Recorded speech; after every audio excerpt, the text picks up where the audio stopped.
안녕하세요. 정치의학입니다. 저는 정치인의 발언을 요약하여 여러분의 시간을 아껴드리며 핵심을 빠르게 전달합니다. 윤석열 대통령의 비상계엄령 선포 이후 조기 대선 가능성이 급부상하며 정치권의 지형이 급격히 변화하고 있습니다.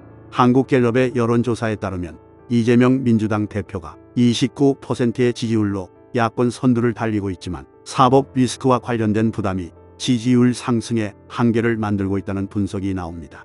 여당 내에서는 한동훈 대표가 11%로 유력한 주자로 떠오르고 있으나 정치적 경험 부족과 탄핵 정국에서의 역할로 인해 복잡한 상황에 직면해 있습니다. 이재명 대표는 2022년 대선에서 근소한 표차로 패배했지만 여전히 야권에서 가장 유력한 대선 주자로 자리 잡고 있습니다.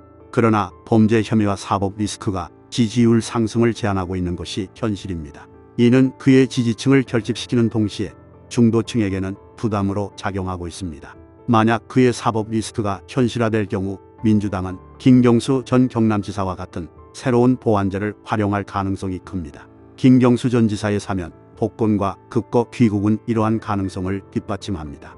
그러나 과거 댓글 조작 혐의에 대한 국민적 여론이 그의 정치적 행보에 걸림돌이 될 가능성도 무시할 수 없습니다. 여당 내에서는 한동훈 대표가 조기 대선의 핵심 주자로 떠오르고 있습니다. 그러나 탄핵 정국에서의 역할과 발언들이 당내에서 논란을 불러일으키고 있습니다. 홍준표 대구시장은 한동훈 대표를 강하게 비판하며 국민이 선출한 대통령을 직무 배제할 권한이 있느냐는 의문을 제기했습니다.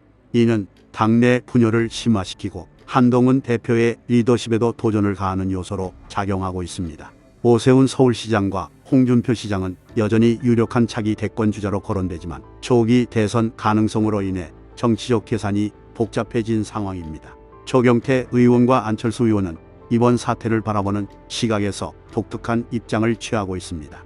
조경태 의원은 탄핵 절차를 열어야 한다는 강경한 입장을 보였으며 안철수 의원 역시 탄핵 가능성을 배제하지 않는 발언을 하며 여권 내부에서도 균열이 있음을 보여주었습니다. 이러한 이견은 여당의 결속력 약화를 보여주는 동시에 향후 정치적 지형 변화의 주요 변수로 작용할 것입니다. 조기 대선 가능성은 여야 모두에게 변화를 강요하고 있습니다. 민주당은 조기 탄핵과 대선을 통해 정권 재창출을 시도하려 하지만 윤 대통령의 비상계엄령과 헌법재판소 공백 사태로 인해 전략적 딜레마에 빠져 있습니다. 헌법재판소의 공석을 메워야 탄핵이 가능하다는 점에서 민주당은 자신들이 탄핵했던 검사들의 복귀 가능성을 감수해야 하는 아이러니에 직면할 수 있습니다. 국민의힘 역시 오세훈, 홍준표, 한동훈이라는 차기 주자들이 조기 대선을 대비해야 하는 상황에서 대선 준비와 당내 분열 관리라는 이중의 과제를 안고 있습니다. 특히 조기 대선이 현실화될 경우 여당의 입지는 더욱 좁아질 가능성이 큽니다. 윤석열 대통령의 비상계엄령은 정치적 지형을 혼란에 빠뜨리는 동시에 여야 모두에게 새로운 변수로 작용하고 있습니다.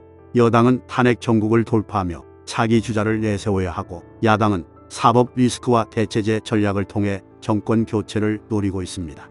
이번 정국은 단순히 윤석열 대통령의 임기 중단 여부를 넘어 향후 대한민국 정치의 방향성을 가를 중요한 시점이 될 것입니다. 각 진영의 선택과 전략이 어떻게 전개될지에 따라 정치적 지형이 크게 바뀔 수 있다는 점에서 국민의 관심은 더욱 고조되고 있습니다. 앞으로도 신속하게 새로운 정치 정보를 요약하여 분석하는 데 힘쓰겠습니다. 구독, 좋아요, 알림 설정 부탁드립니다.